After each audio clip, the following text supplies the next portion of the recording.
Всяка добра дума е светлина, която озарява душата и сърцето на човека. Учителя Петър Дънов казва: думите имат сила, по-голяма от всяко оръжие.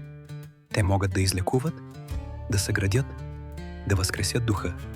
Когато говорим с любов, ние превръщаме обикновения ден в празник на добротата и хармонията. Доброто слово е като семе, посято в почвата на човешкото сърце. То пораства и дава плодове на радост, мир и светлина. В беседите си учителя ни напомня, че любовта е основният закон на живота.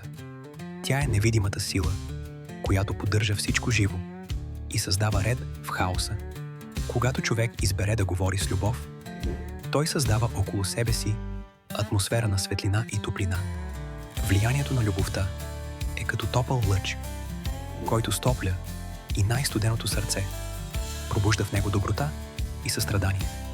Където има любов, там има живот, растеж и благословение, учи учителя.